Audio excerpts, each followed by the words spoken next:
Boa noite. Eu cumprimento a todos os presentes e ao pessoal da internet que está nos acompanhando pelo canal do YouTube, no nosso canal da instituição FDCI. Quero começar dando boa noite a todos vocês e dizendo que é um enorme prazer e eu não posso começar sem falar da felicidade que eu estou de dentro de uma instituição de direito. Hoje a gente está abrindo a nossa casa para trazer 3 profissionais da saúde e da saúde mental. Então, para quem não me conhece, meu nome é Suelen Viana, eu sou professora da FDCI.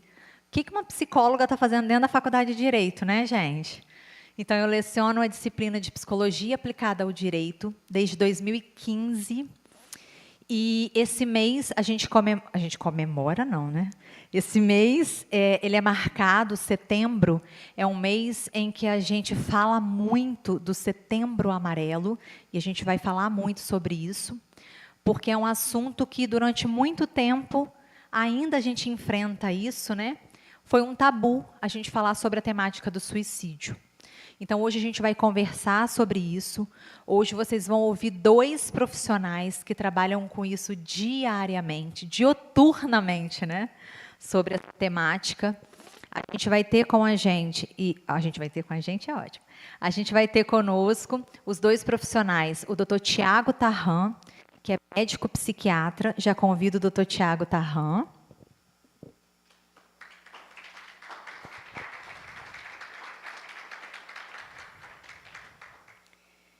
E a gente vai ter também, falando para a gente, a Raquel Bicalho, que é enfermeira, é ótimo, hein, Raquel? A Raquel Bicalho, que é farmacêutica do CAPAAC.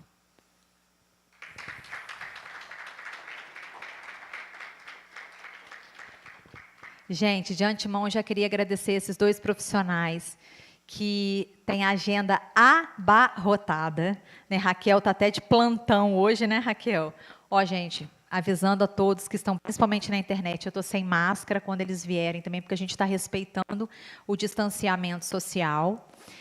Aqui também está todo mundo na distância que pode, a distância permitida. Então, a gente vai passar a palavra para esses 2 profissionais que dispensaram do tempo de trabalho, principalmente à noite, para estar aqui, com a maior boa vontade. Eles atenderam, assim, de bate-pronto, o meu convite para estar aqui na FDCI, para estar falando para a gente dessa temática que é tão importante e que a gente não pode desconsiderar. Então, mais uma vez, eu quero agradecer a figura do Tiziano como nosso diretor, a Gabriele Bandeira, nossa coordenadora de curso, por ter tido essa expertise, né, de trazer para dentro da nossa instituição essa temática que é tão necessária, que não escolhe classe, que não escolhe pessoas, né, para principalmente falar, a gente falar sobre o sofrimento emocional. Isso é muito importante, gente. E não é uma questão que a gente olha e fala, essa pessoa não tem, essa pessoa tem. Não existe isso. Então, vai ser de suma importância a fala dos 2 aqui para a gente hoje. Aproveitem ao máximo essa temática. Aproveitem e depois, quem estiver aqui presente, gente, suguem o máximo que vocês puderem desses 2, que eles são maravilhosos, vocês vão ver. E o assunto é super interessante, ok? Então, eu passo a palavra para a Raquel, que vai começar falando para a gente. Raquel, seja bem-vinda.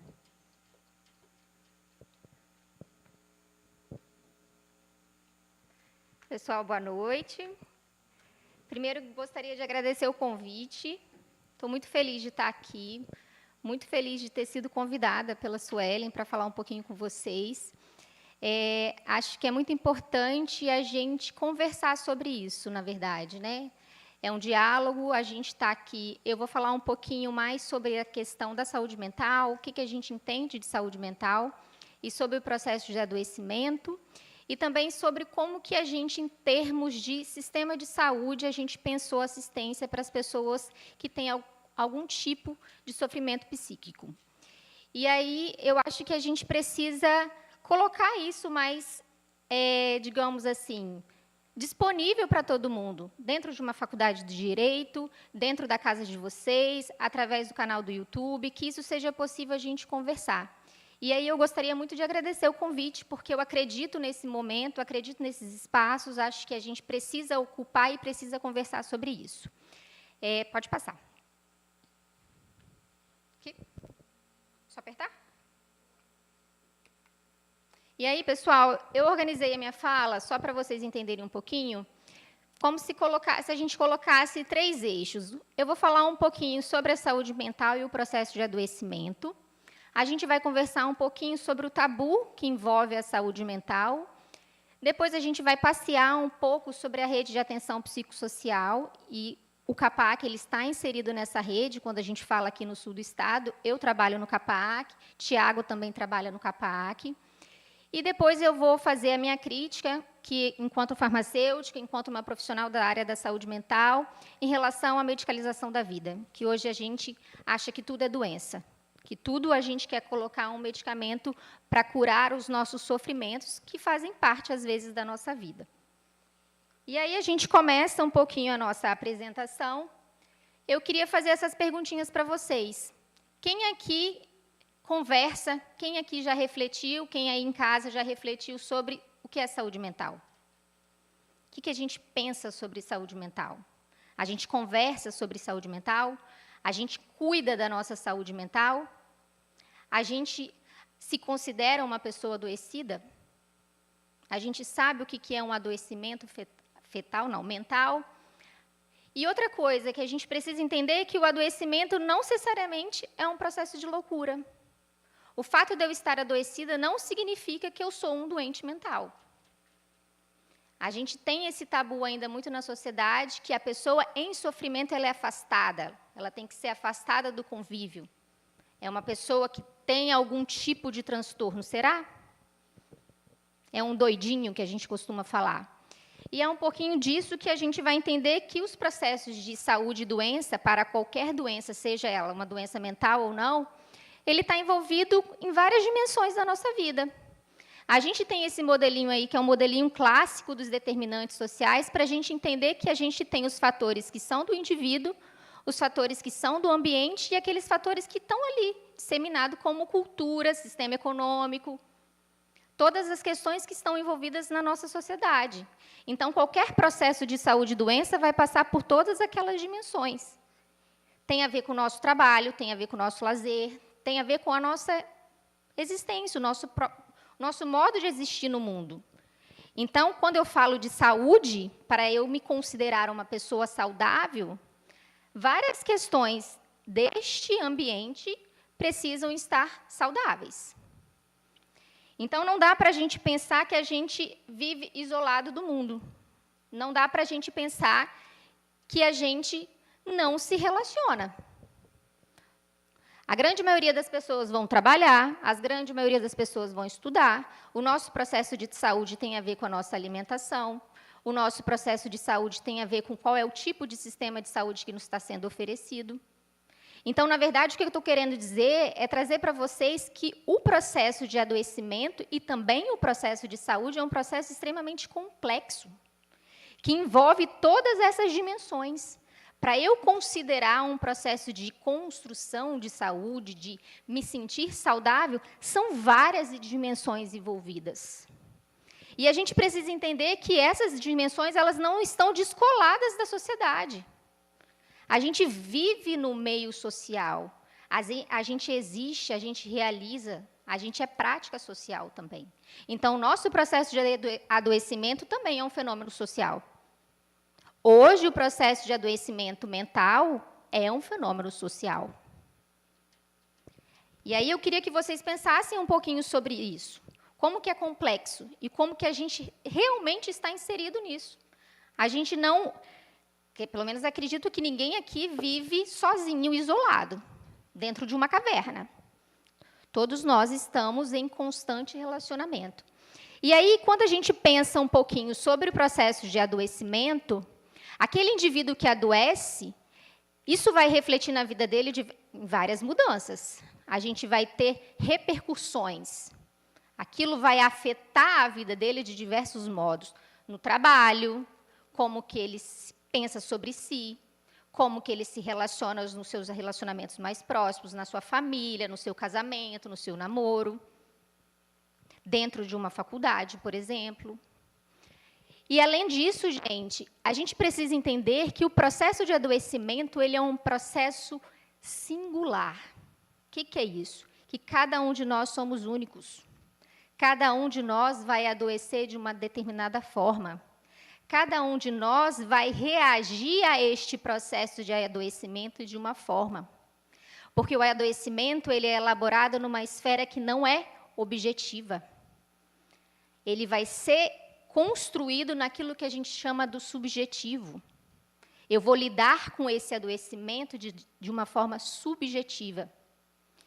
E o que é subjetivo para mim, a minha subjetividade é diferente da sua.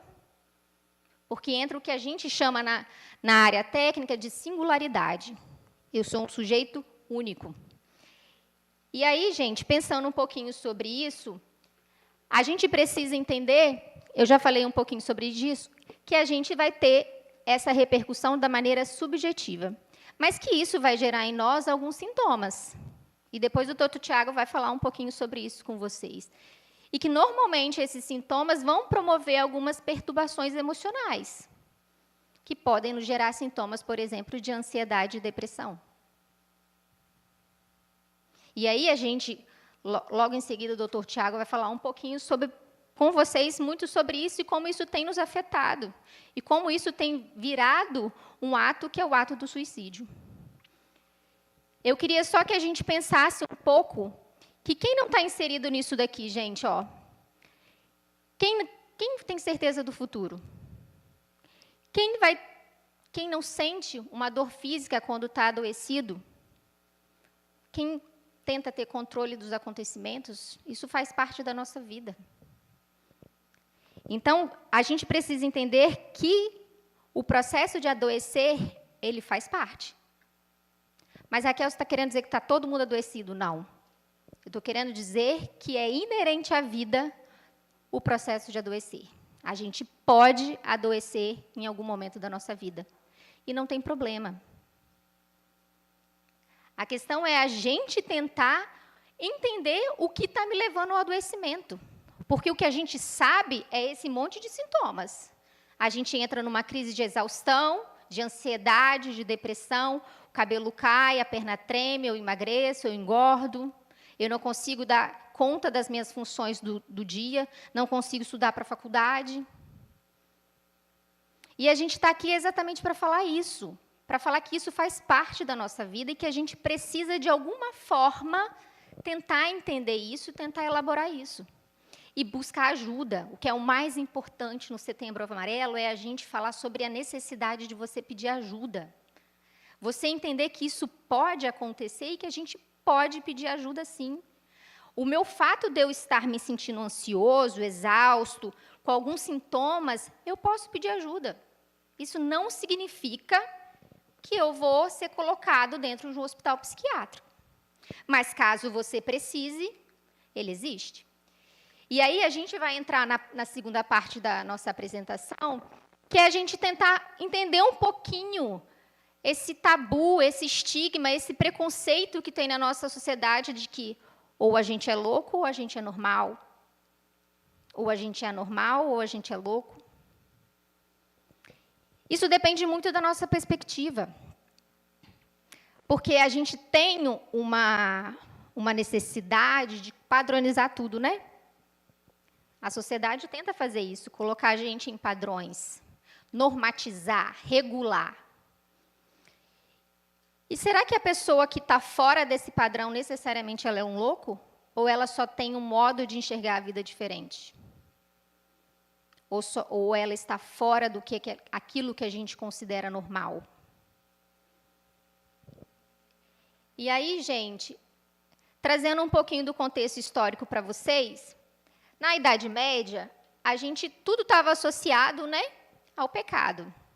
Tudo que não fosse proveniente de Deus, da bênção de Deus, era pecado.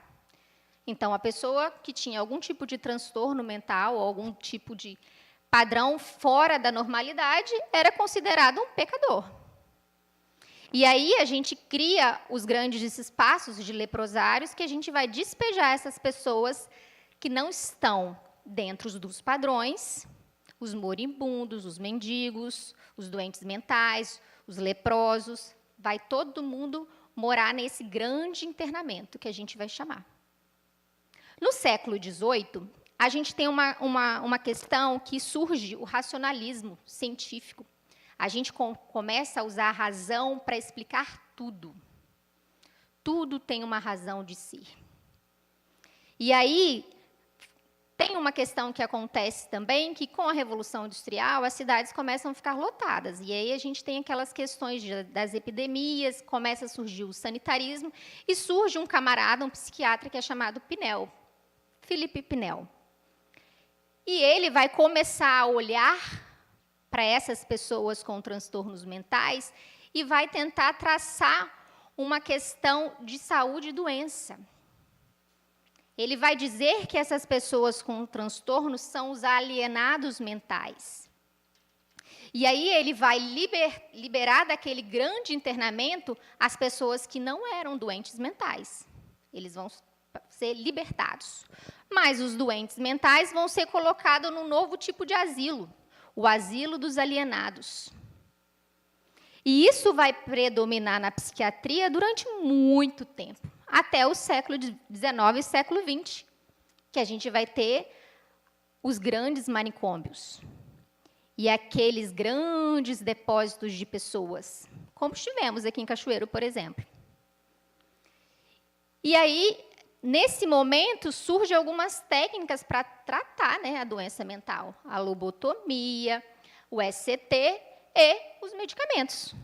A gente começa a tratar a doença mental farmacologicamente.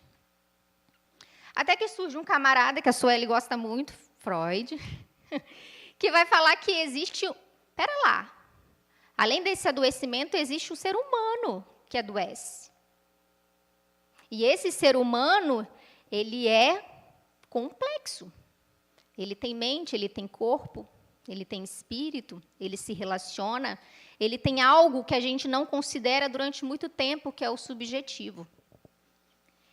E, a partir daí, gente, a gente pensa no modelo para tratar os doentes mentais. Anteriormente à reforma psiquiátrica, a gente pensava no tratamento em psiquiatria muito ligado ao modelo biomédico e hospitalocêntrico, ou seja, o hospital é o lugar onde a gente vai tratar os doentes. Quem está doente vai para o hospital. E o modelo biomédico vai dizer o quê? Existe uma causa para aquela doença. Tudo existe uma razão de ser. E a gente fatia o ser humano em o psiquiatra cuida da cabeça, o ortopedista cuida da perna, o cardiologista cuida do coração. Eu desmembro aquele ser humano em vários pedacinhos. E eu esqueço que isso tudo está ligado.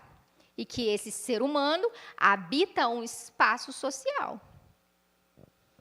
Além disso, a gente vai pensar que a doença mental ela é perigosa, incurável. Em como que eu vou tratar? Eu vou restringir. Eu vou colocar dentro de um hospital, ele vai viver lá para todo sempre.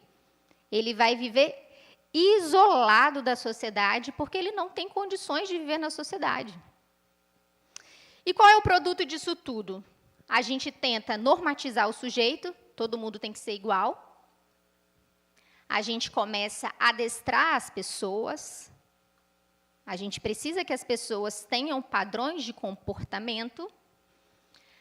A gente tem a lógica da instituição total, que é aqueles grandes hospitais psiquiátricos que existiram no passado.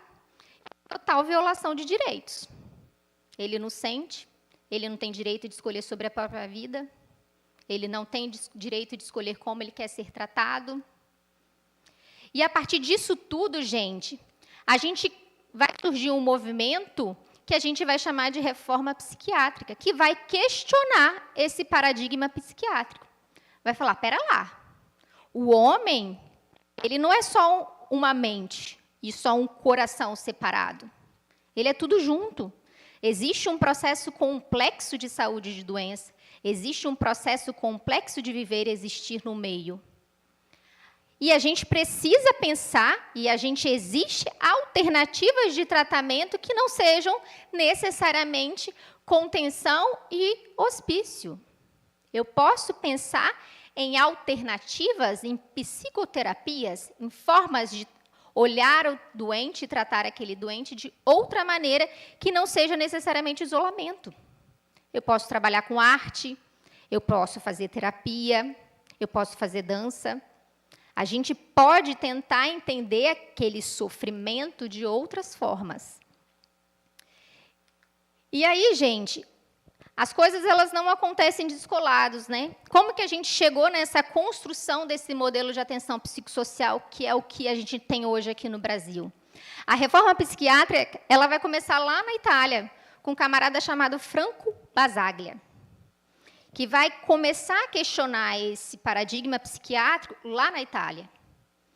E vai levantar uma bandeira que a gente chama de movimento antimanicomial. E vai começar a falar, poxa, as pessoas podem ser tratadas em liberdade. Isso vai acontecendo, gente, ao mesmo tempo que a gente está vivendo aqui no Brasil, que a gente chama de reforma sanitária, que é um movimento social que, como resultado, a gente tem a construção do SUS, que foi promulgado na Constituição de 88, que eu acredito que vocês já devem ter estudado um bocadinho. E o SUS, gente, ele tem alguns princípios, mas quando a gente destrincha esses princípios na década de 90, principalmente no que se refere à questão de cuidado, a gente vai entender que cuidado em saúde envolve direito social.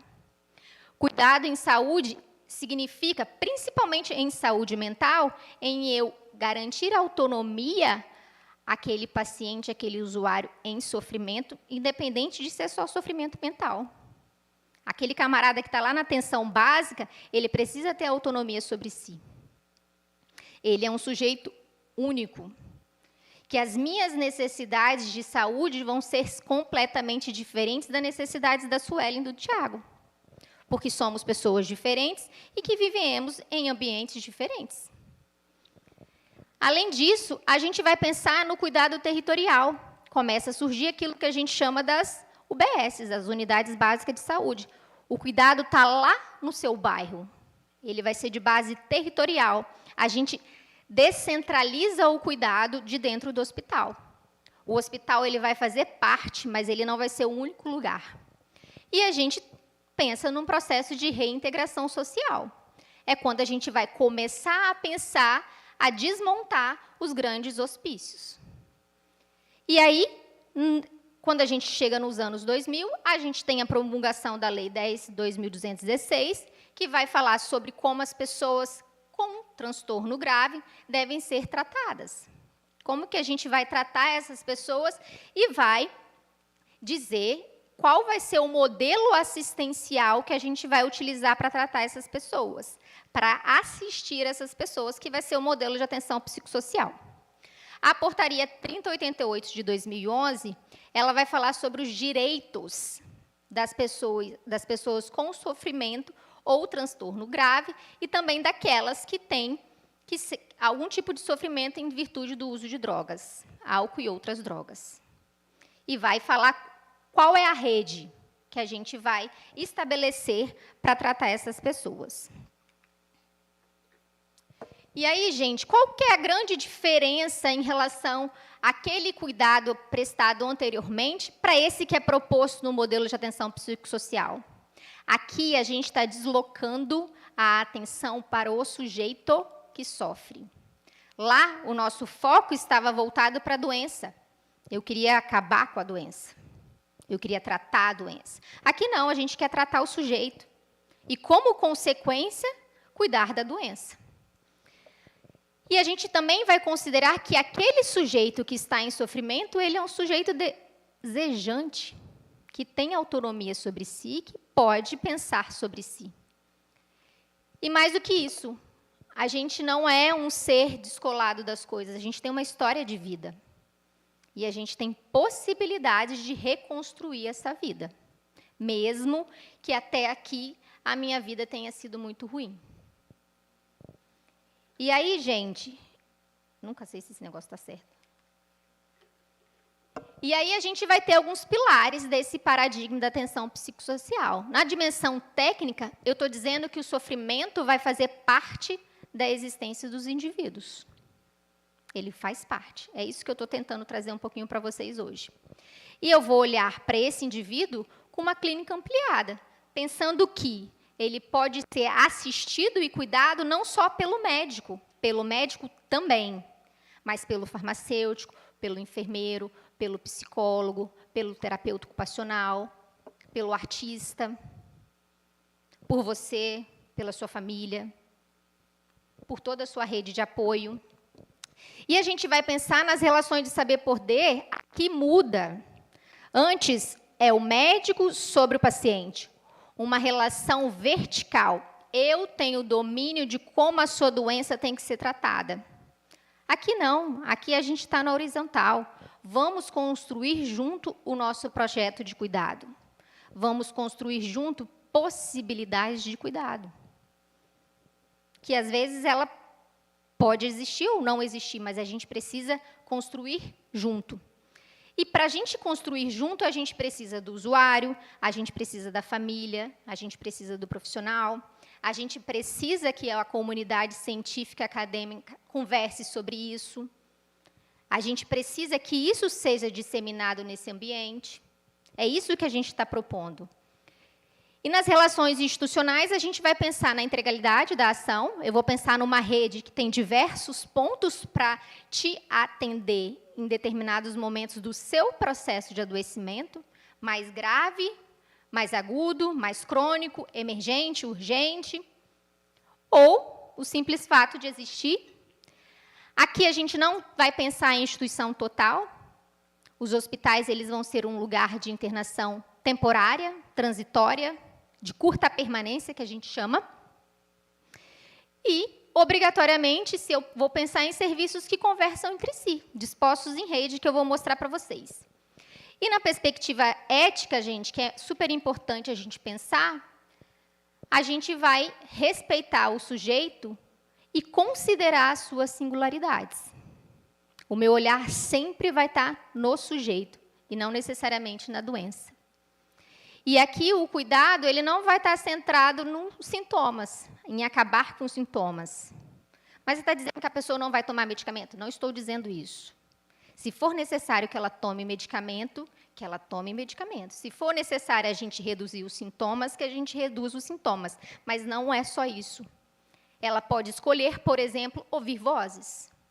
Pode ser uma escolha dela, que a gente precisa respeitar.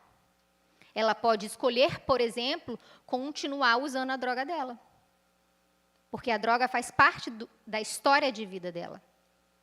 É a gente respeitar este sujeito dentro do seu processo de vida e da sua história de vida e na sua singularidade. E aí, gente, quando a gente pensa em rede, a gente está pensando naquela última figura lá, ó. Eu tenho diversos pontos que se comunicam. Não existe uma hierarquia. Não existe o hospital mandando em todo mundo que está aqui embaixo.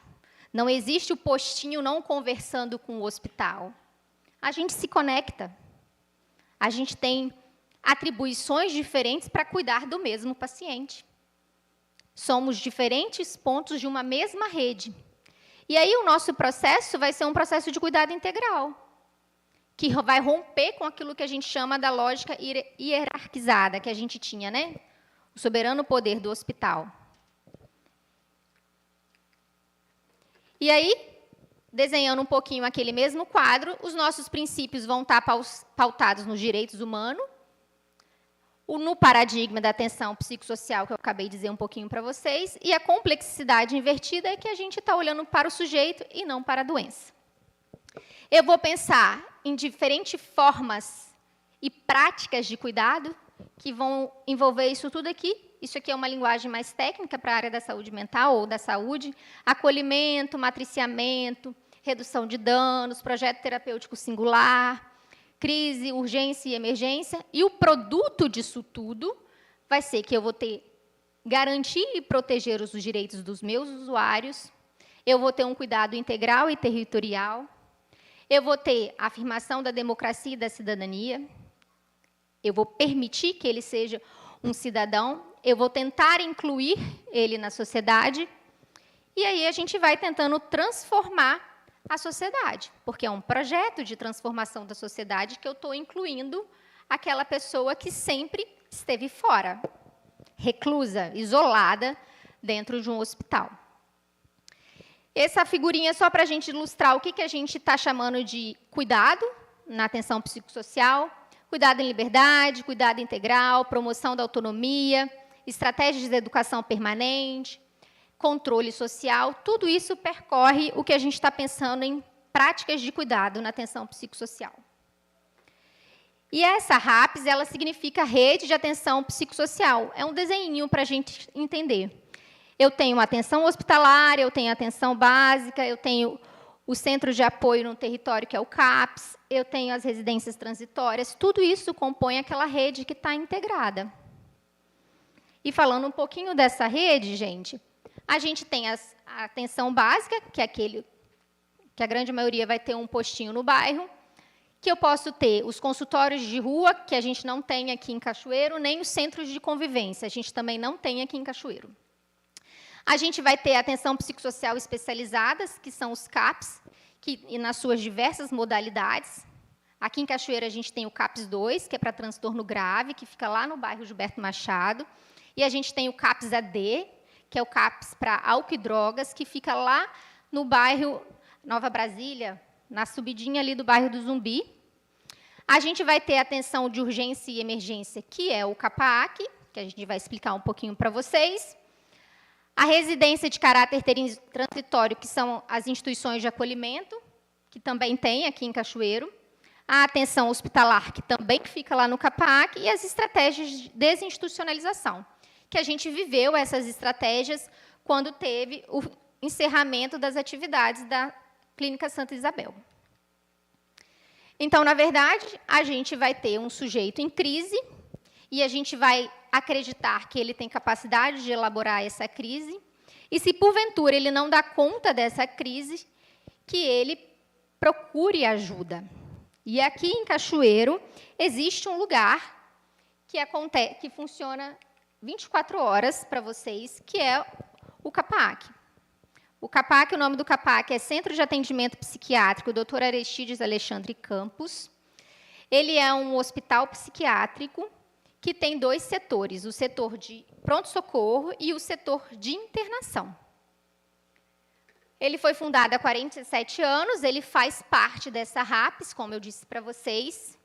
Ele é porta de entrada para todos os municípios da região sul e também para 8 municípios da região metropolitana. Ele funciona 24 horas.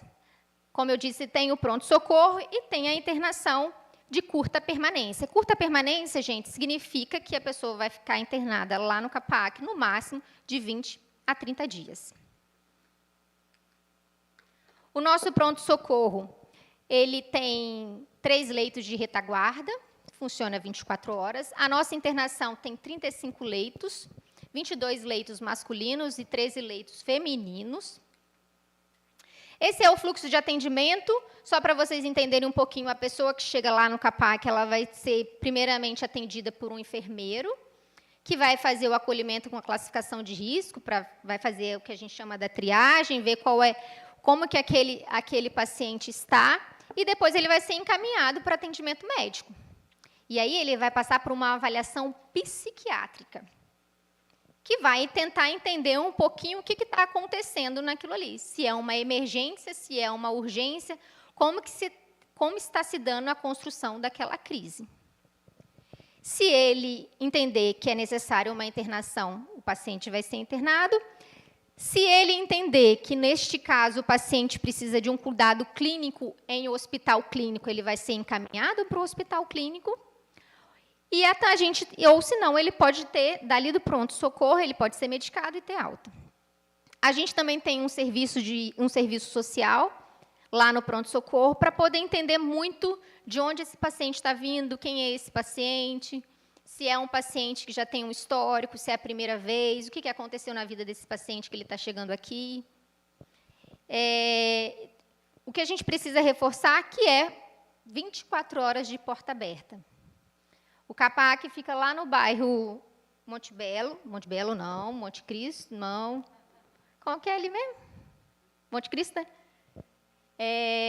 Pertinho ali do Scarpe, quem conhece. Eu trouxe esse gráfico só para ilustrar que de janeiro a outubro de 2019, não considerei o ano de 2020, porque a gente teve a pandemia e a gente teve um pouquinho de baixa nos atendimentos, no período alto da pandemia, e a gente teve, em média, 228 atendimentos no pronto-socorro do CAPAC.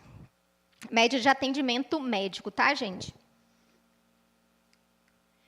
Um pouquinho para vocês conhecerem do nosso pátio, do nosso refeitório, da nossa enfermaria. Lá é bem bonitinho, bem cuidado, gosto muito de trabalhar lá. E aí a gente desenvolve várias atividades lá, principalmente quando a gente não estava nesse momento de pandemia, a gente tinha as nossas atividades extramuros, que é a gente levar o paciente que está internado para fazer coisas fora do hospital, para dar um passeio no Perin Center, para dar um passeio no bairro, para assistir um cinema. A gente tem os eventos de, por exemplo, de comemoração de aniversário, de data comemorativa, a gente faz uma festa junina que é aberta ao público. A gente tem assembleia de pacientes, que os pacientes têm direito de questionar os seus processos que eles estão vivendo dentro do hospital. A gente ouve o que eles têm para dizer. E a gente tem também a construção do projeto terapêutico singular e todo o processo de preparação de alta. É só para ilustrar um pouquinho do trabalho que é desenvolvido lá. E aí, gente, já estou encaminhando para o final, não sei quanto tempo que já tem. Quanto tempo tem? Está no tempo? E, para encerrar, eu queria falar um pouquinho sobre essa questão da patologização da vida e medicalização, que é a minha crítica nesse momento a muito essa questão farmacológica da vida. Mas você não é farmacêutica? Sou. Mas eu sou também farmacêutica. E acredito, pelo simples fato de ser farmacêutica, eu tenho tanto medo de usar o medicamento assim, de tornar um medicamento aliado para a vida. Porque a gente hoje, com muito aporte da indústria farmacêutica, a gente tenta medicalizar tudo. Processos que são do nosso cotidiano, processos que são práticas sociais, fenômenos sociais, a gente está dizendo que isso tudo é uma questão médica. A gente está querendo dizer que tudo é uma questão de doença. Eu posso estar triste hoje e não necessariamente estou depressivo. Estou triste. Fui mandada embora do meu emprego, a minha casa caiu, não sei que dia que eu vou conseguir um emprego novo. Mais natural do seu processo fisiológico existir subjetivo, você ficar triste. Mas aí a gente vê, né, na televisão que você precisa ser produtivo, o melhor do mundo, extremamente dar conta de tudo, só nota boa, você não pode errar, você tem que ser perfeito. E aí o que a gente faz? Toma Rivotril, né, para a gente dormir. A gente toma remédio para aquela dor que nunca some da minha cabeça. Então, eu tomo muita Neosaldina. A gente toma remédio para emagrecer, né? Porque meu corpo tem que estar dentro do padrão. E aí, gente, para finalizar, a ideia é que vocês pensem em formas alternativas de se acolher, de entender como que está acontecendo o seu processo e o porquê que ele está acontecendo. Mas, Raquel, não estou entendendo. Tá? Primeiro você falou que era para que a gente pode adoecer. Falei. Mas eu estou querendo dizer, gente, que a gente pode adoecer, que a gente precisa entender qual é o momento que a gente deve tomar um medicamento e que jamais a gente deve tomar um medicamento por conta própria. Eu preciso buscar a ajuda de um profissional médico e que ele me prescreva o medicamento correto. Que eu não saia comprando tudo e tudo aquilo que a indústria farmacêutica deseja que você consuma. Porque se a gente pensar bem, gente, o medicamento nada mais é do que uma droga, que mimetiza os nossos efeitos fisiológicos. Ele tenta colocar o seu corpo de novo em equilíbrio. Mas mais do que colocar o nosso corpo em equilíbrio, a gente precisa entender o que está colocando ele em desequilíbrio. E aí eu já vou caminhando um pouquinho para o final, para vocês tentar fechar um pouquinho sobre tudo que eu quis trazer um pouquinho para vocês, sobre essa questão da complexidade do processo de saúde e doença, como é complexo, como existem várias coisas associadas ao processo de saúde, que na saúde mental a gente precisa priorizar o sujeito e a sua singularidade, que na atenção psicossocial a gente está voltando a assistência para olhar para o sujeito e não para a doença, que é permitido adoecer, que o cuidado para a gente não patologizar a nossa vida, e nem sempre o medicamento vai solucionar os seus problemas. Você pode se entupir de medicamento, mas não necessariamente ele vai trazer seu emprego de volta. Era um pouquinho disso que eu queria trazer para vocês, considerando a minha vivência na saúde mental, considerando o fato de eu ser farmacêutica, e também passando um pouquinho a bola para o Dr. Tiago, para ele fazer um encerramento sobre o tema principal do Setembro Amarelo. Tá bom? Obrigada, gente.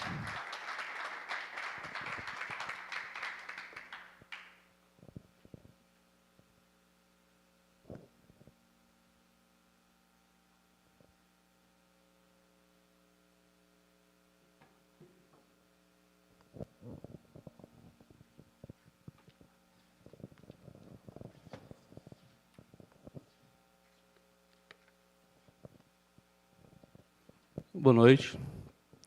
Eu quero agradecer a oportunidade de estar aqui falando sobre saúde mental, falando sobre suicídio, um tema envolvido em muito tabu, em muito preconceito, em muito estigma, e que provavelmente tenha casos ou de suicídio ou de tentativa na família de cada um que está aqui presente. É um tema muito estigmatizado, colocado embaixo de panos, e a gente precisa conversar a respeito, a gente precisa desmistificar o suicídio e tudo que ele envolve. E poder sempre falar sobre saúde mental é muito, muito bom, muito válido. E a gente é um lutador aí pela saúde mental, pelo fim desse estigma e para tentar trazer a saúde mental de uma maneira mais universal a todos que estão precisando.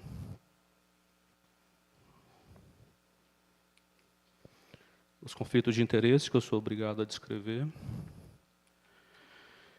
Vamos começar falando sobre conceitos. O que a gente entende sobre suicídio, o que a gente tem em mente sobre o que é o suicídio. Então, o que é o suicídio? É um ato intencional e totalmente deliberado que a pessoa tem contra ele, cuja intenção é a morte, de uma forma intencional, usando um meio que ele julgue ser letal. O comportamento suicida, que envolve pensamentos, planos e a própria tentativa, e a suicidabilidade, que envolve todo o comportamento, envolvendo as tentativas, os planos.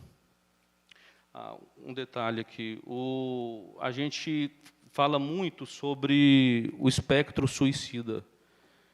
Como se ouve falar muito no espectro autista, a gente fala sobre o espectro suicida, porque o suicídio ele pode ser muito amplo e individual de cada um. Você pode ter o pensamento, você pode ter o planejamento e a própria tentativa. Então, a gente fala muito em espectro, né? Nem sempre quem sofre do suicídio é quem tenta. Às vezes, existe muito dos planejamentos e os planos que são muito mascarados e subnotificados, né? O suicídio é um fenômeno presente ao longo de toda a história da humanidade, em todas as culturas. Então, é um evento totalmente democrático. Acontece em todas as classes sociais, em todos os credos, não distingue rico, pobre, gordo, magro, alto, baixo, e está presente ao longo de toda a história da humanidade. É um comportamento que envolve várias causas, que a gente chama de multicausal, multifatorial, e é uma complexa interação de inúmeros fatores sociais, biológicos, ambientais. O suicídio não tem uma causa só, e determinar um vilão, determinar uma causa é um erro muito grave. E, como eu falei, o comportamento suicida envolve o espectro, são os planos, tentativa, enfim. A história, um pouquinho sobre suicídio. Em 2003, foi criado o Dia Mundial de Prevenção ao Suicídio, dia 10 de setembro, por um órgão internacional de prevenção do suicídio, em parceria com a Organização Mundial de Saúde. E desde 2014, que a Associação Brasileira de Psiquiatria, em parceria com o Conselho Federal de Medicina, institui o Setembro Amarelo. É uma campanha para a gente conversar a respeito, desmistificar e fazer com que se promova debate, discussões e, principalmente, políticas públicas de prevenção do suicídio. O suicídio é um problema grave a nível mundial, é um problema de saúde pública em todos os países, e a gente vê muita pouca ação sendo feita, tanto na prevenção quanto na solução do comportamento suicida. E por que a cor amarela? Por que usamos o amarelo? O amarelo é para homenagear um jovem americano que, lá em 1993, 94, ele se suicidou dentro do seu carro, um Ford Mustang amarelo. Ele era apaixonado nesse carro, sofria de depressão, não soube pedir ajuda por vergonha, medo, enfim, e se suicidou dentro do carro. Nos pais, no velório, distribuíram fitas amarelas com cartões, e nos cartões, informações, dizeres que, se você está sofrendo, peça ajuda, não lute sozinho, existe pessoas para te ajudar. Isso teve uma repercussão absurda. Os amigos do jovem espalharam esses cartões pela cidade. Em poucos dias, todo os Estados Unidos se falando sobre o suicídio, se falando sobre o jovem que se matou. Então, a cor amarela é para homenagear esse jovem que se matou dentro do seu carro amarelo. Dados. Aqui é onde a gente começa a entender a dinâmica e a gravidade do suicídio, o tanto que ele impacta na nossa vida, na vida da nossa sociedade, e o tanto que ele nos atinge, direta ou indiretamente. No mundo, a cada 30 segundos, uma pessoa suicida. A cada 30 segundos. E a cada 3 segundos, alguém atenta contra a própria vida. A gente está aqui mais ou menos 40, 50 minutos. Quantas pessoas já não suicidaram nesse tempo? Quantas pessoas já não tentaram suicídio? Essa estatística é brutal. E quando a gente tem essa dimensão de tempo, isso traz a noção da gravidade que é o suicídio para a nossa vida e para a sociedade. Isso no mundo. E no Brasil? A cada 40 minutos, um brasileiro suicida. 40 minutos. Agora, em setembro, semana passada ou retrasada, a gente recebeu dados epidemiológicos atuais, estatística do Sistema Nacional de Agravo à Saúde, de estatísticas de suicídio e de autolesões de 2010 a 2019. Então, esses dados que eu vou trazer aqui agora são dados extremamente atuais. No Brasil, a cada 100 mil habitantes, tem 6,6 suicídios. Era 5,5 até 2000. O último levantamento nosso era 2010 e 2016. Era 5,5, agora aumentou para 6,6. O Brasil é o 8º do mundo em número absoluto de suicídios. A gente imagina que seja bem mais, porque no Brasil existe um problema muito grave de subnotificação. A gente não tem dados tão precisos acerca do suicídio. E vou dar um exemplo prático para vocês. Se eu jogo meu carro numa ribanceira, por exemplo, e não morro, vou para o hospital e morro no hospital, provavelmente numa atestado de óbito vai estar politraumatismo, falência múltipla de órgãos, provavelmente não vai ter uma tentativa de suicídio. Então, existe um problema grave de subnotificação no nosso país. E de 2010 a 2019, aumento de 43% no número de suicídio. 43%, gente. E numa época que a gente tem muita informação e muito acesso à informação. E, mesmo assim, o número de suicídios só aumenta.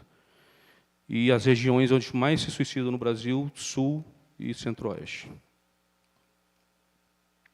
As colunas é a média do Brasil, e as linhas são os estados, as regiões, desculpa.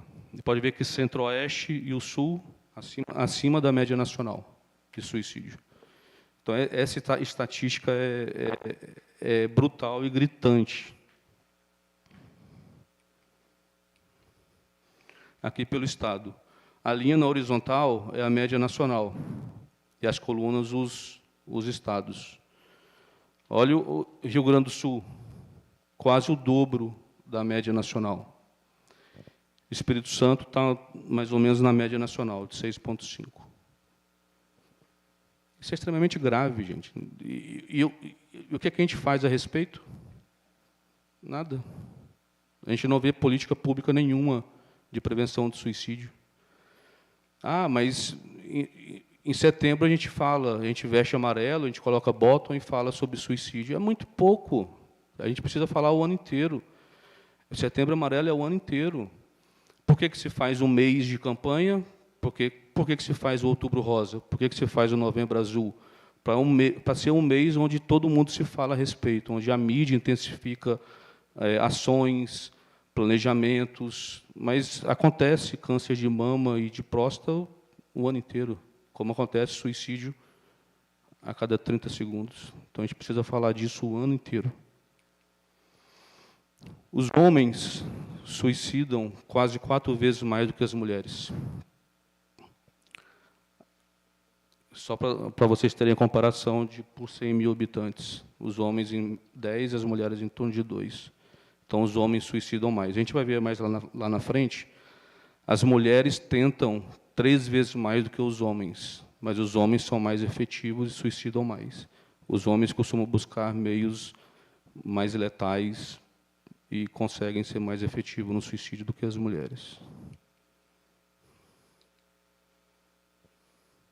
Isso aqui é uma preocupação a nível mundial, a idade. Aqui no Brasil, de 2010 a 2019, houve aumento de incidência em todos os grupos etários. Em todos.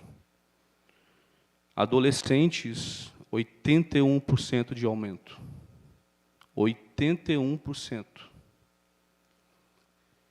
Menores de 14 anos, dados até 2013, aumento de mais de 100%. Isso me choca, gente. Isso é absurdo.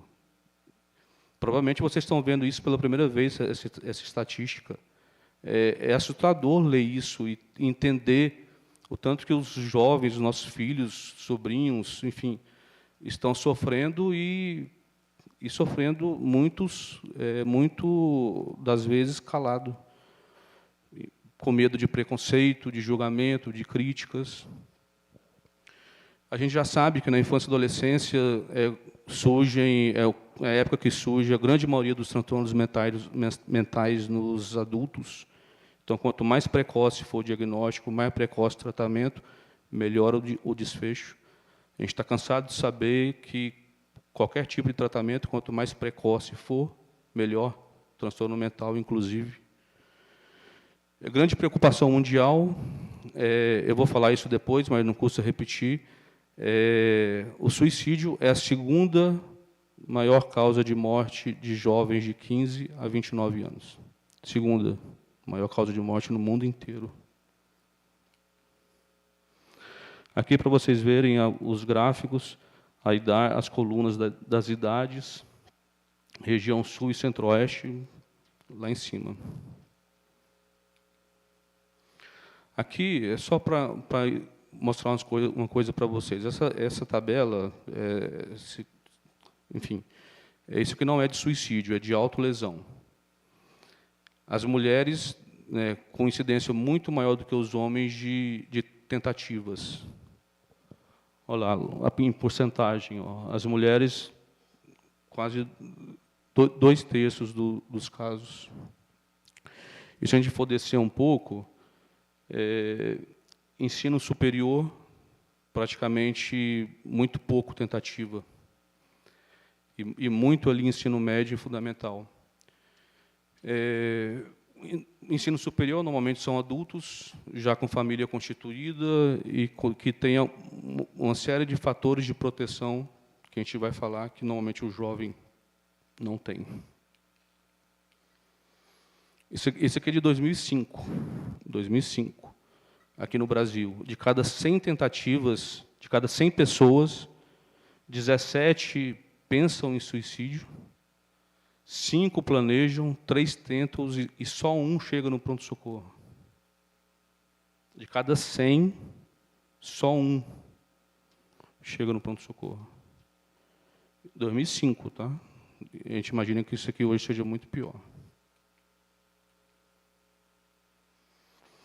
56% das pessoas morrem na primeira tentativa. 56%.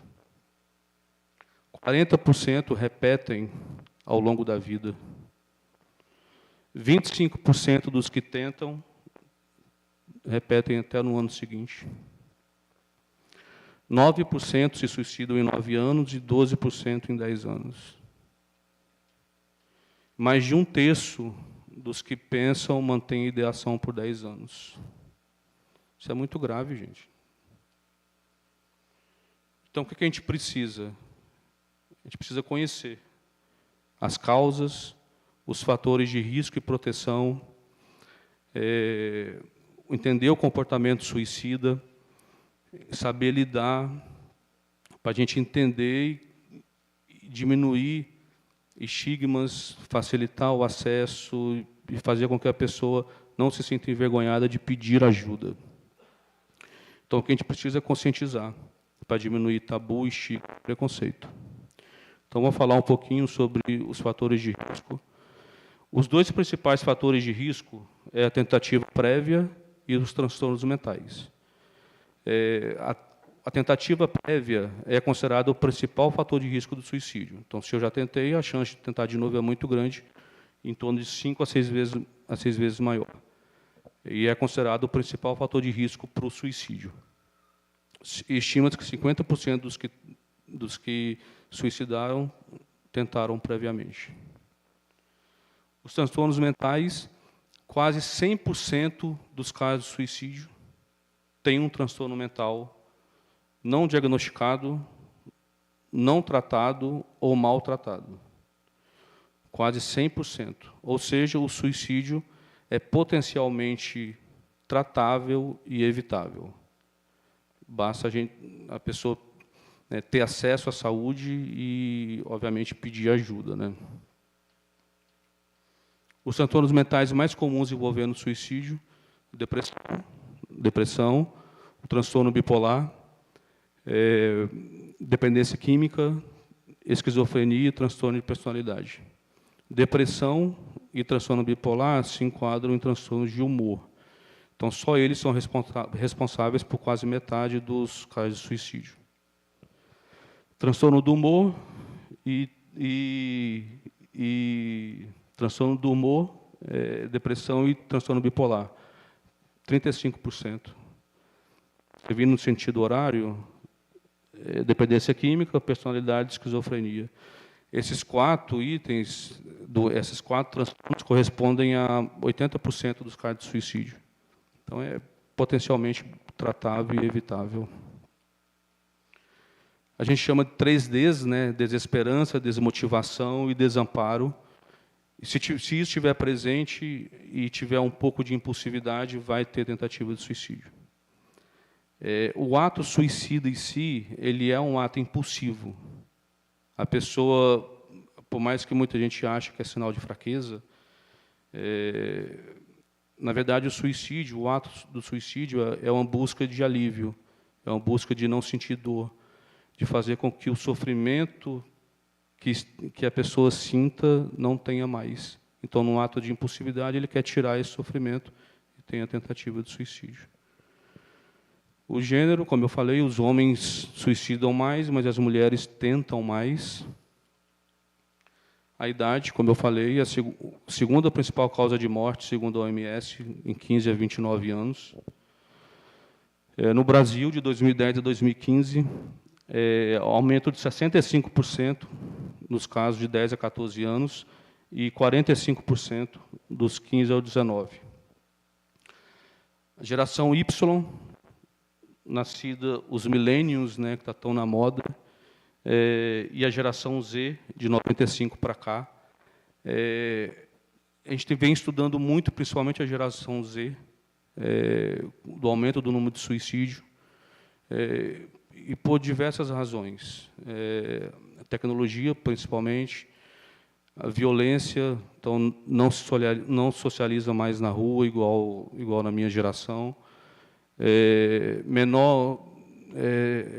lidando menos com frustrações, baixa resiliência, suporte familiar ruim. Os filhos nossos já são criados para serem executivos com 6, 7 anos de idade.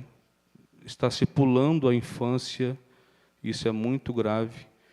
Então, a geração Z, estou vendo muito rosto novo aqui, provavelmente tem alguns de 95 para cá. A gente, na psiquiatria, de maneira geral, a gente tem muita preocupação com os jovens, justamente por essas situações. Então, a gente tem algum sofrimento, tem que pedir ajuda, tem que buscar ajuda, buscar tratamento, porque o desfecho pode ser bem ruim, tá? E não esquecer dos idosos, tá, gente? Os idosos suicidam 2 a 4 vezes mais que na população geral. E fala-se muito sobre jovem, sobre adulto, muito pouco sobre idoso. Se você for pesquisar na literatura, jornais, enfim, é muito pouco relato de suicídio em idoso. E por alguns motivos que a grande maioria aqui já deve imaginar: perca de algum cônjuge, doenças crônicas, incuráveis, sentimento de ser um fardo para a família, que está dando trabalho. Enfim, é complicado o suicídio em idoso. Tá? E o suicídio de maneira geral, né? Histórico familiar e genética. Se a pessoa tem pais que suicidaram, a chance dele suicidar é muito maior do que quem não tem parentes que suicidaram. E isso é uma estatística bem importante e faz parte do nosso questionário em consultas à história familiar. Aquele velho ditado, né, gente, que a fruta não cai longe do pé. Então, na psiquiatria, do mesmo jeito, suicídio inclusive. Tá? Doenças clínicas crônicas, principalmente câncer e HIV, são fatores de risco também, e fatores sociais, desempregos, isolamento, moradores de rua. Os fatores que aumentam o risco, eles podem ser os predisponentes, muitos aqui a gente já falou, transtorno psiquiátrico, tentativa prévia de suicídio, enfim, abuso sexual, e alta recente de internação psiquiátrica. No Brasil, a gente não tem muita estatística disso, por causa da subnotificação que eu falei, mas lá fora tem muita estatística que muitos se suicidam em 2, 3 semanas depois de uma alta psiquiátrica, de internação, porque é o período que a família dá uma relaxada. Recebeu alta, está tranquilo, está bem, e é quando dá uma relaxada, a vigilância diminui, o paciente tem acesso à medicação, porque saiu de alta, e é quando acontece a tentativa. Tá? E os precipitantes, uma desilusão amorosa, conflitos, desemprego, separação, desonra, enfim, que são os fatores precipitantes.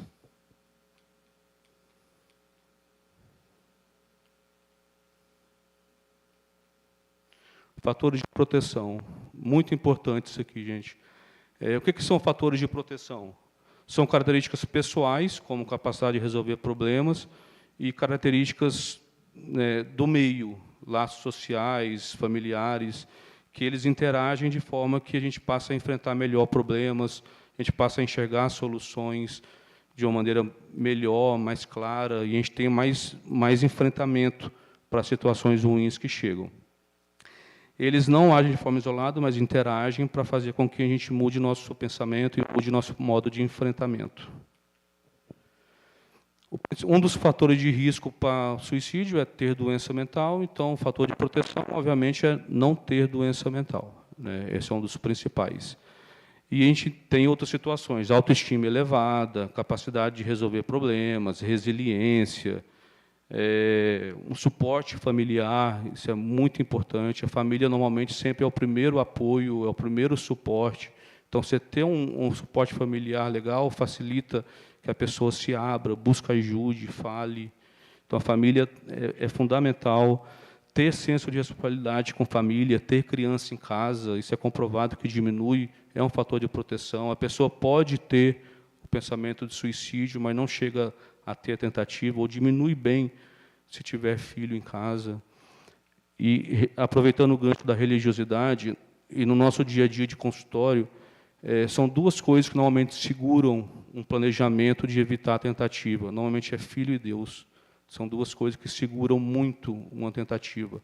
Então, a religiosidade também é muito, muito importante nesse processo terapêutico, tá? Independente de qual seja a religião. Laços sociais, ciclos de amizade, isso é muito importante. Ter um emprego e, obviamente, ter um ambiente saudável de emprego também ajuda muito, né? Não adianta você ter um emprego e sofrer de burnout, né? Ao invés de ajudar, vai atrapalhar. A gente está conversando de advogados, muitos advogados têm burnout, tá? Então, cuidado vocês lá na frente. Ter uma relação terapêutica positiva, não adianta nada ter falha numa psicoterapia, suspender medicação por conta própria, o tratamento não vai funcionar. Hábitos saudáveis, que a gente está careca de saber, que a gente já bate na tecla disso há muito tempo, uma qualidade legal de sono, boa alimentação, atividade física, prática religiosa. Isso é fundamental para qualquer tipo de doença, como prevenção de doenças cardíacas, respiratórias e de suicídio, inclusive, né? E ter acesso à saúde mental. Não adianta nada a pessoa querer tratamento, buscar ajuda e não ter acesso. Aí é outro parênteses aqui, que é a falha da saúde pública. Quem tem condição de pagar uma consulta particular, você vai conseguir vaga lá para janeiro, dezembro, fevereiro, para o SUS daqui a um ano. Então, esse é outro problema grave, que é um assunto para outra palestra. Os fatores de proteção, uma coisa que a gente sempre soube, mas que a gente já tem estudos. Quem tinha uma frequência religiosa semanal morreu 7 vezes menos por suicídio. Esse estudo acompanhou quase 90 mil mulheres por 14 anos. O suporte social diminui em 30% as tentativas de suicídio. Quem era casado morreu 5 vezes menos.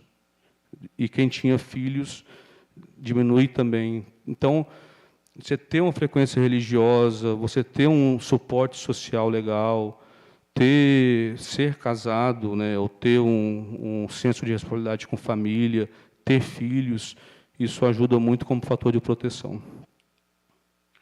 A chance do suicídio aumenta, obviamente, na proporção de quantos mais fatores de risco tiverem. Quanto mais fator de risco, mais chance de suicídio. Mas nem sempre ter fator de risco significa que vai ter a tentativa de suicídio. O que determina se vai ser a presença ou não dos fatores de proteção. Então, o fator de proteção é fundamental nesse processo e a gente deve ser estimulado isso em cada um de nós. As frases comuns que a gente ouve do comportamento suicida. Nada mais parece fazer sentido, não consigo mais suportar, não aguento mais viver assim, o melhor é morrer mesmo. Parece simplesmente não existir uma luz no fim do túnel, estou cansado de tentar, estou cansado de lutar. Frases que a gente ouve muito no nosso dia a dia, seja no consultório, seja lá no CAPAAC. E são expressões muito comuns que a gente tem que valorizar. Ah, mas está falando isso para chamar a atenção. Mesmo que seja, toda verbalização sobre suicídio tem que ser valorizado. E a gente tem que pensar que ali existe um potencial suicida e a gente tem que buscar sempre preservação de vida. A gente trabalha para isso, para preservar a vida. Então, se existe um risco de ter um comportamento suicida, acolher e procurar ajudar. E comportamentos, né, as frases de comportamento. Dizer frequentemente que vai se matar, fazer um testamento, começar a tratar de assuntos de maneira de repente, ir visitar amigos e familiares que não via há um tempo, comprar meios para tentar um suicídio, escrever uma nota de despedida do suicídio, ficar triste ou muito contente. Isso aqui é uma coisa muito comum que a gente vê.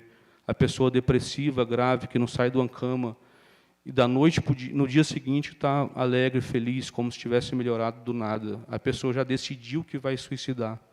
Então, ela já tem um certo alívio e demonstra estar bem tão rápido assim, porque já está decidido que vai suicidar. Então, toda melhora repentina ou caída repentina, a gente tem que ficar esperto com isso.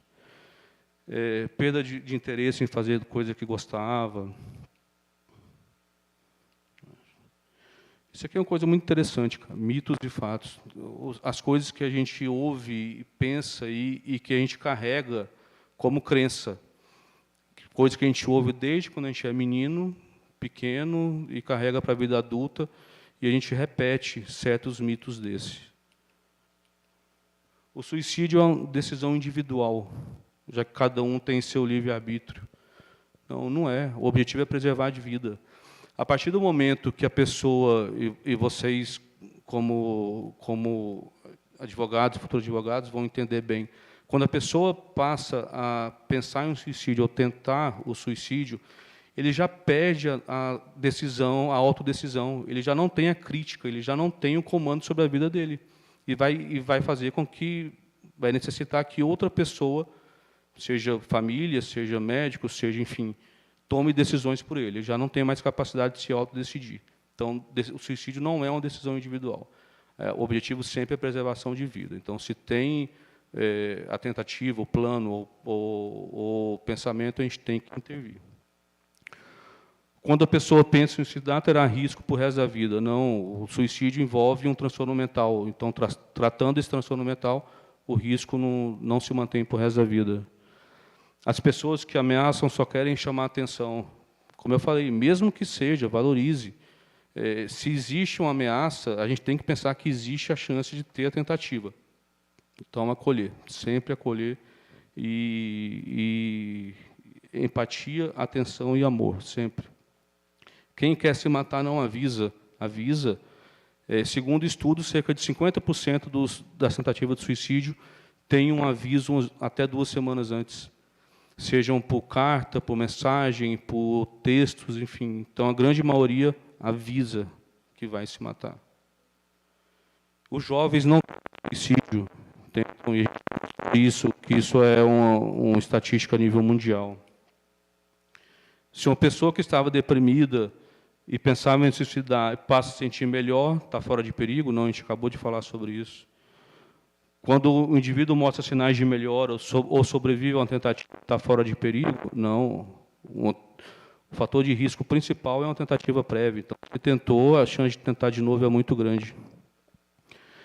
A gente não deve falar sobre suicídio, pois aumenta o risco. Não, a gente deve falar sobre suicídio. Quanto mais se falar, mais vai diminuir estigma e preconceito.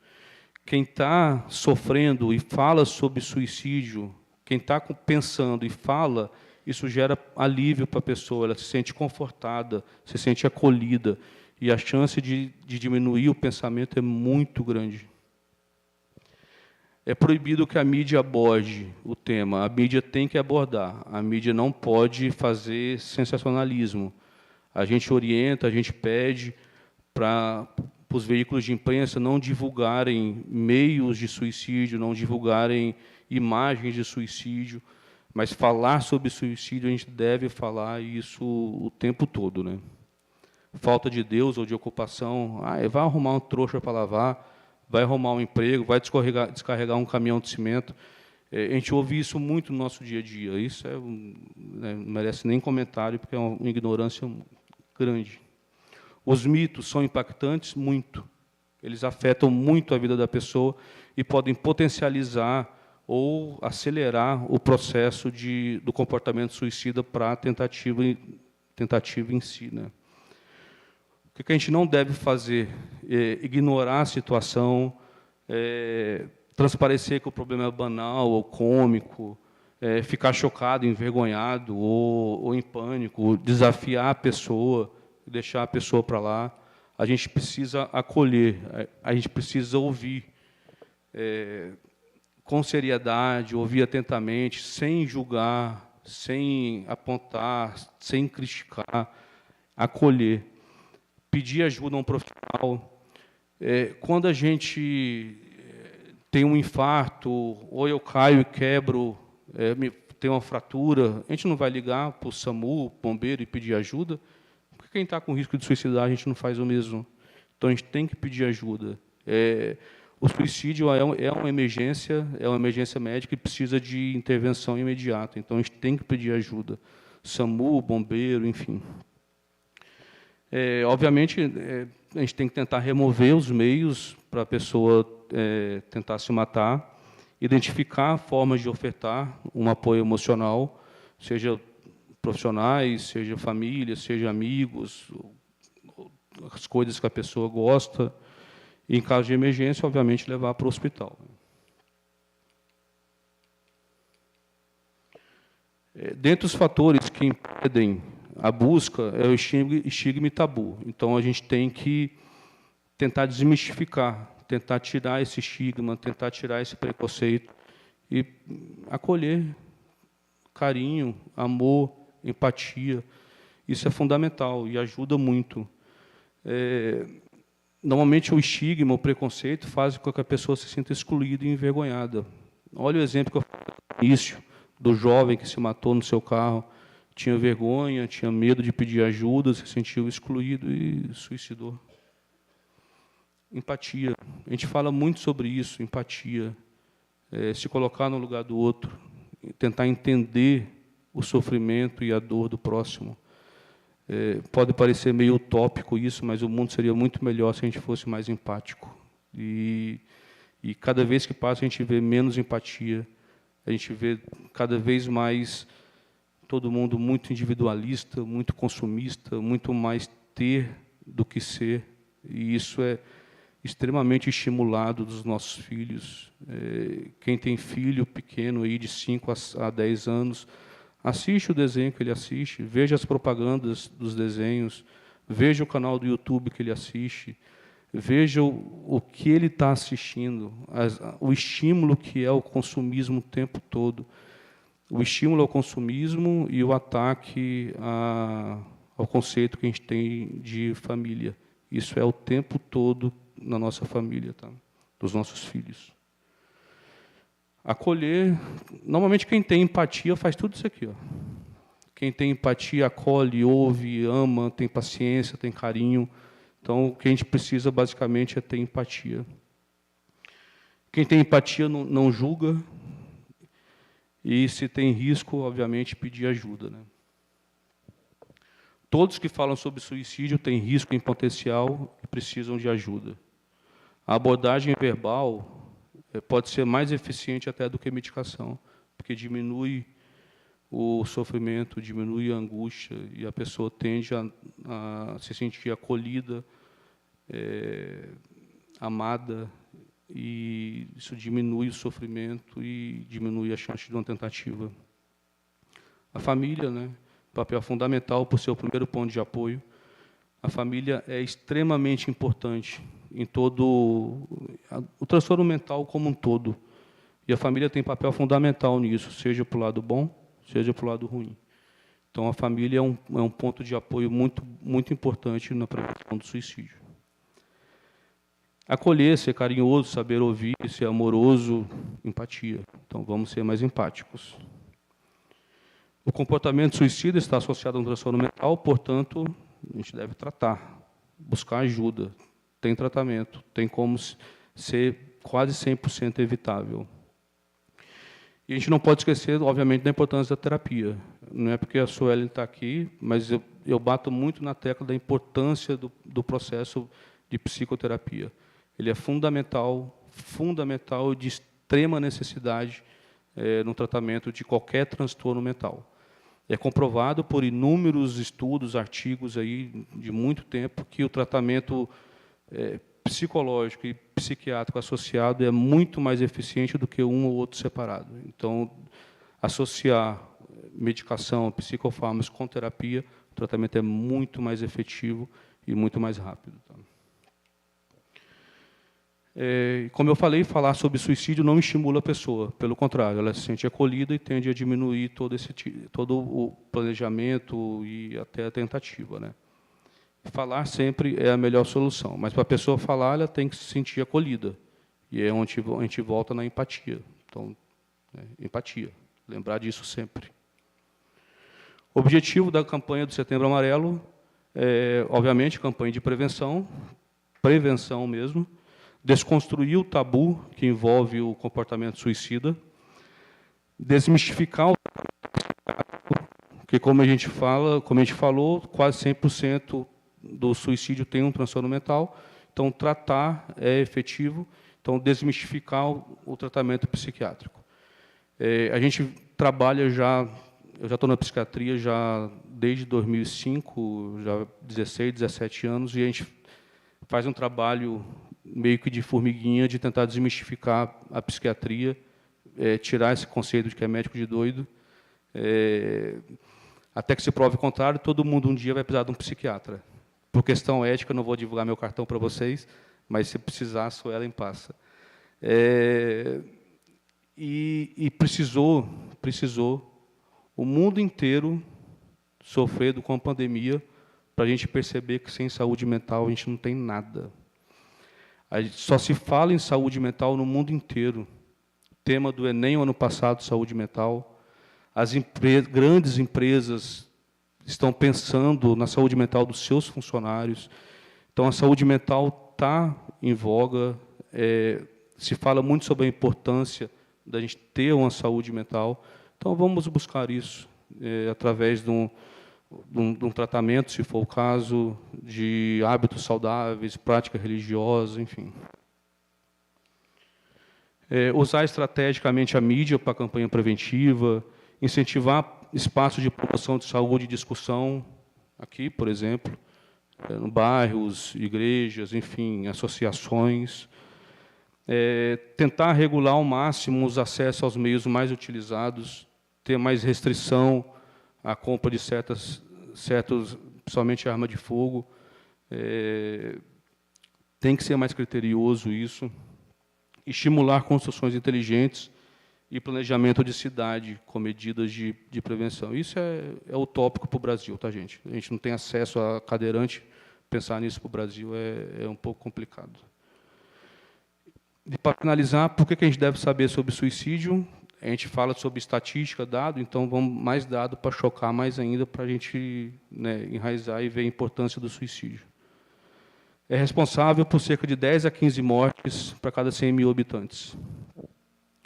Para cada morte por suicídio, existem 40 tentativas. Cada suicídio gera um importante impacto na vida de outras 6 pessoas. 6 pessoas, sejam parentes ou não. 6 pessoas. Aumentou 60% nos últimos 45 anos. 60%, esses últimos dados aqui é mundial, tá? 60%. A idade média está cada vez menor. Cada vez a gente vê mais jovens suicidando.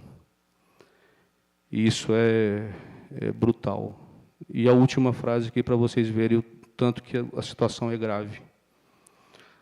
A cada ano, o número de suicídios é maior que a soma de todas as mortes por homicídios, por acidentes de trânsito e por guerras e conflitos civis.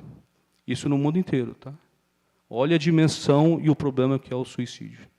E o que a gente faz a respeito? Nada. Nada. A gente precisa mudar isso. A gente precisa falar mais sobre suicídio. A gente precisa estimular o acesso à saúde mental. A gente precisa desconstruir tabus, preconceitos, estigmas. A gente precisa lutar por qualidade de vida. Não existe qualidade de vida sem um bem-estar mental. Obrigado.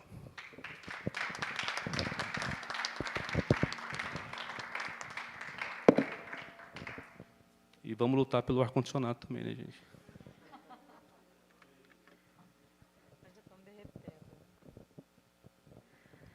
Pessoal, eu disse para vocês, né, no início, o quanto essa temática era importante e necessária. Eu acho que vou reforçar, trazer isso para dentro de uma instituição de direito, em que a gente não tem muito a noção, principalmente desses dados, isso é muito importante.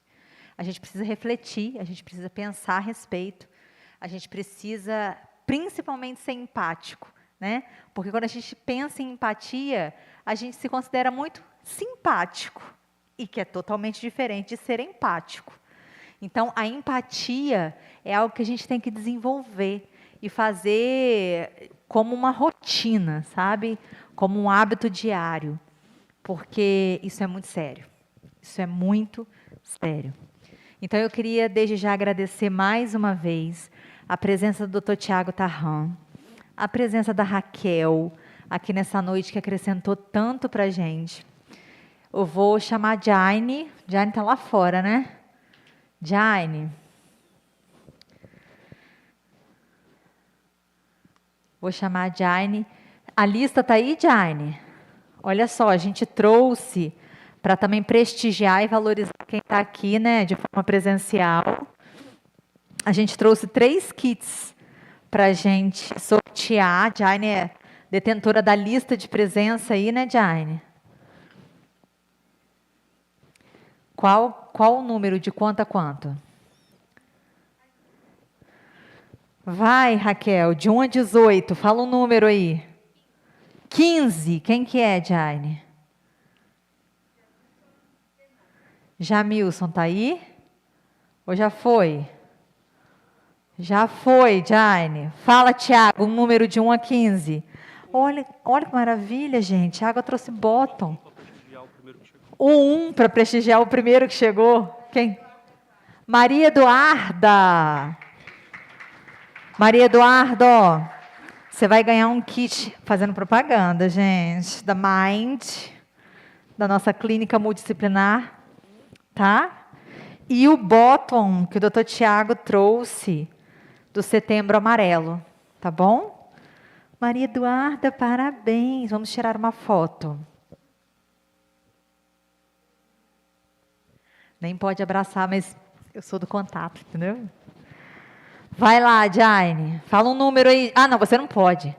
Gabi, fala um número aí de 1 a 15. 4, Jane. Luísa. Ah, Luísa. Venha, Luísa. A Luísa está se arrumando, gente. Ela está se ajeitando. Luísa, parabéns. Ó, o bottom maravilhoso da campanha do Setembro Amarelo.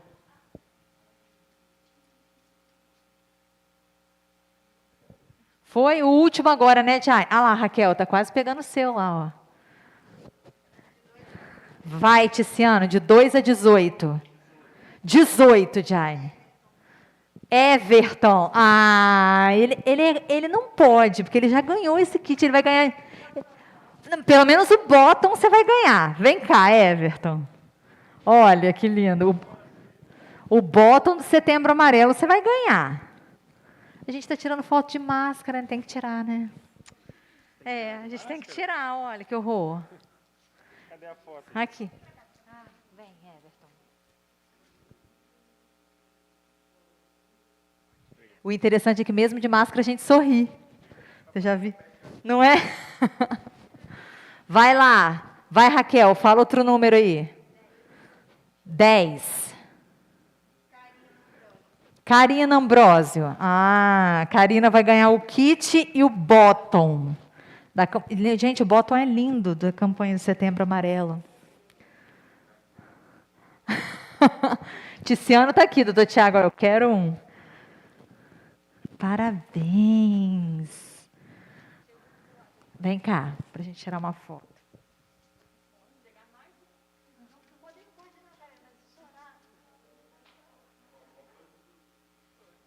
Joia. Pessoal, eu vou chamar o Ticiano, nosso diretor, para fazer a entrega dos certificados para os nossos palestrantes. Já agradecendo, né, Ticiano? E passo a palavra para você encerrar nosso evento.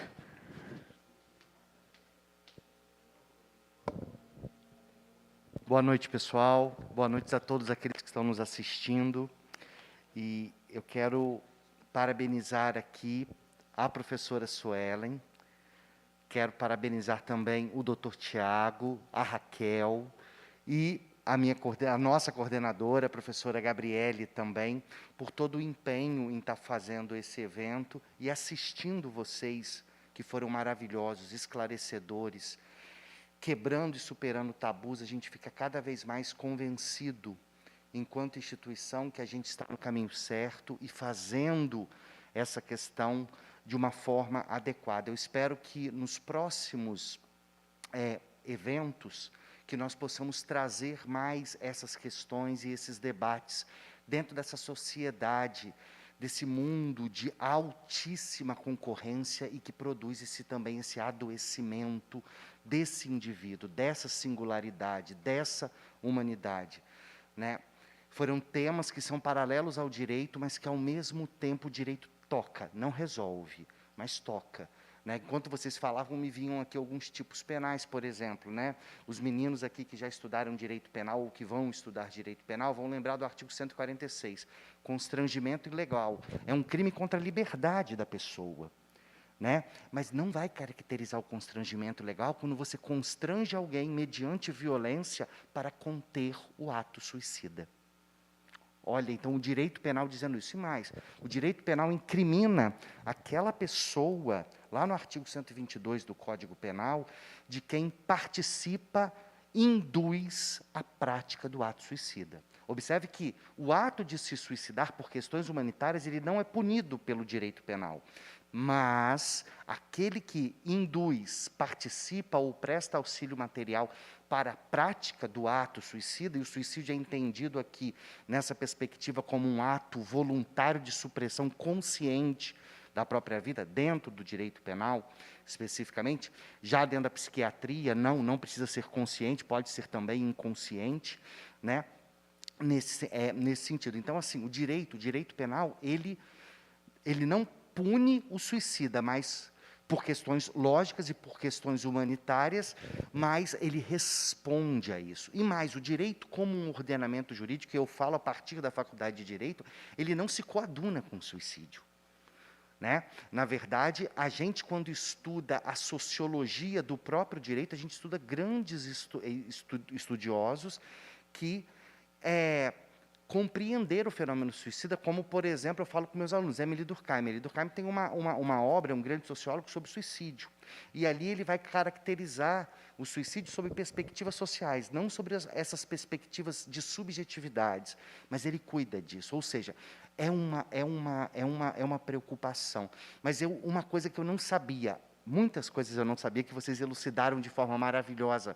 Aqui, eu acho que a nossa proposta futura, né, para outros encontros, de nós aprofundarmos essas questões nas suas diversas matizes, e já fica aqui o convite, tá bom? Encabeçado aí pela professora Suelen, maravilhosa, mas esse dado final, né, dessa soma assombrosa do quanto representa o ato suicida em razão de outros crimes e de acidentes. Quer dizer, isso realmente, né, não é alarmismo, está muito longe de ser alarmismo, mas é algo para a gente pensar sobre. Né, e falar sobre. Eu quero agradecer a vocês, e agora aqui eu quero entregar os certificados com muita felicidade. Primeiro certificado para minha querida Suelen. Venha cá, receba aí, Suelen, o seu certificado. Fotinha. Vem, Gabi.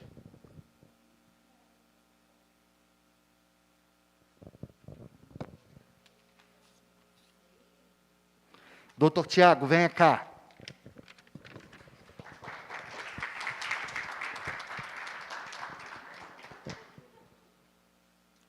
Certificado, doutor. Muito obrigado, viu? Foi sensacional.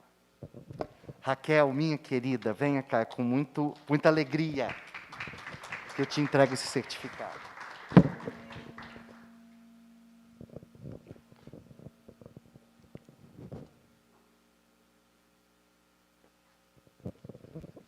E no mais, pessoal, eu acho que a gente vai ficando por aqui mesmo. Eu quero agradecer a presença de todo mundo que acompanhou a gente aí pelo YouTube, pelas redes sociais também, e sobretudo o pessoal aqui, os nossos alunos e egressos que vieram nos prestigiar.